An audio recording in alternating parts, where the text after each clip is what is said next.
Good morning. We will be making snowflake drawings today with some designs and talking about pattern and symmetry. So let's get started. So to start our snowflake drawing, I would use a pencil. I'm going to use a Sharpie just because pencil is hard to see.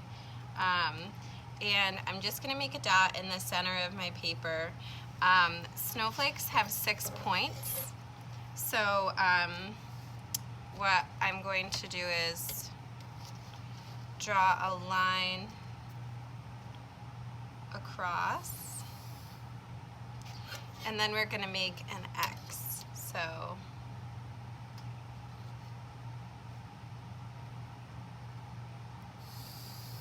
and you just want to make sure that your line is going through the dot. And you don't have to use, like, any kind of straight edge would be helpful if you don't have a ruler. Perfect. So here's the base of my snowflake, and then it's really up to you how you want to design it and what kind of shapes you want to add. So I'll start with a diamond. And then if I was using pencil, I could like erase, but since I'm using Sharpie, I'll just leave the line there, which is fine. So snowflakes are all different, so there's really no right or wrong on how you want to design yours. And they have usually some patterns in them, like some repetition. So you can, use all different shapes. So I might do a circle shape, like 2 semicircles.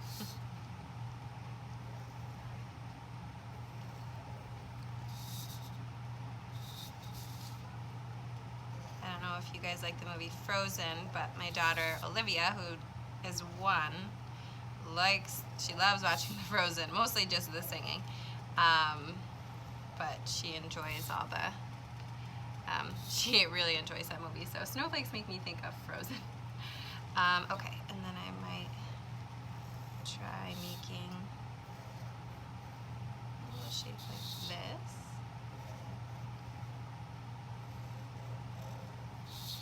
And again, there's no right or wrong, so any kind of shape that you want to use. I would just keep in mind that snowflakes are symmetrical.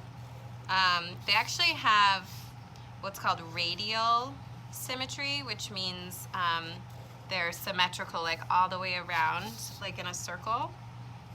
So whatever I do on one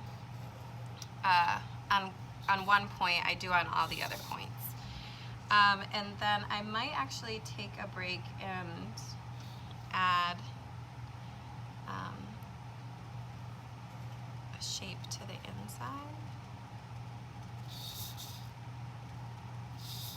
And since this is just a drawing of a snowflake, it can be a little less realistic, like if I wanted to add some dots to the outside for more decoration. So you can do things like that, a dot couldn't like float like that, but for design's sake, you could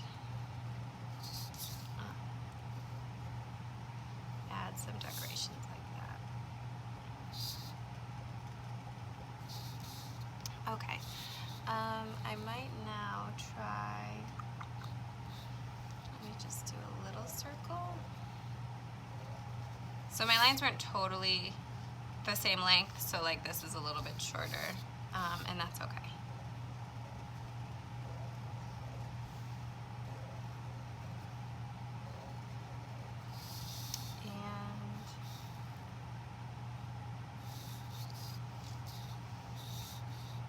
And I might just do a couple lines.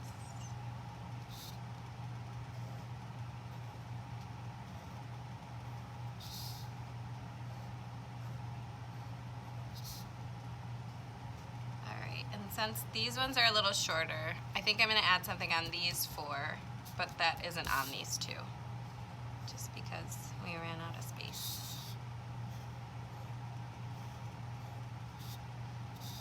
So maybe I'll do another diamond.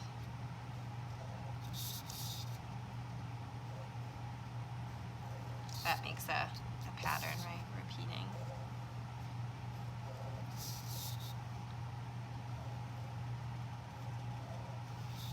Awesome.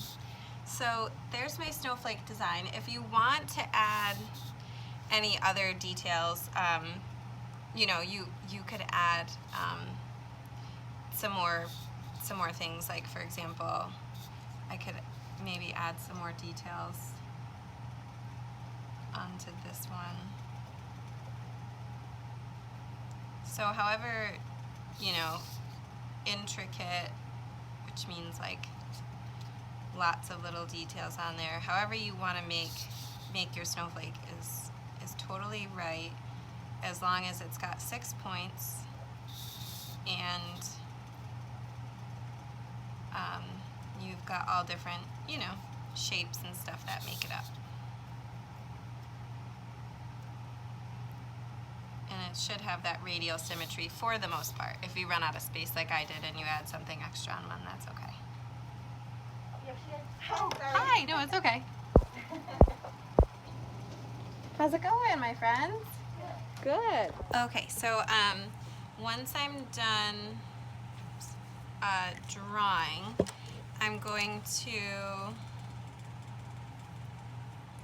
color this, and I want to focus a little bit on shading and value.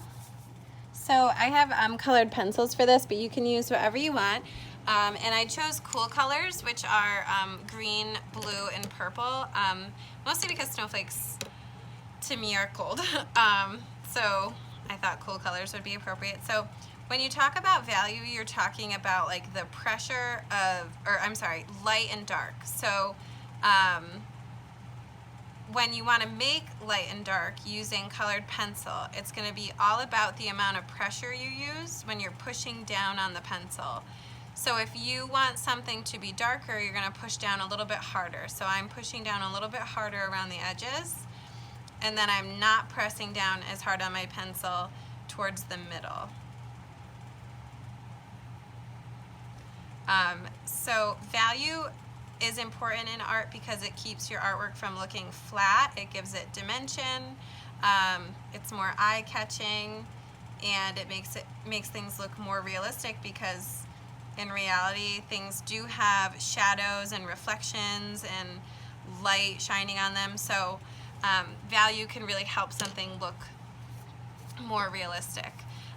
You can also, so I could go like dark on my edges here, come out light towards the center, and go back dark. Once something is dark, it's going to stay that way, so it's better to kind of go lighter and then go darker rather than to start out really dark, because once something is really dark, like I said, you can't quite make it lighter unless your colored pencils erase well. But so I'm just going to do a time lapse now, coloring in my snowflake. So you can color your snowflake however you want. It's your artwork. It's up to you. I just I'd like to see you take your time and practice maybe with some value to see how it can make your artwork just look really beautiful and professional. And I just like how value kind of moves your eye around the piece a little bit. So like I said, I'll do this in a time lapse, and then we'll check in when it's done.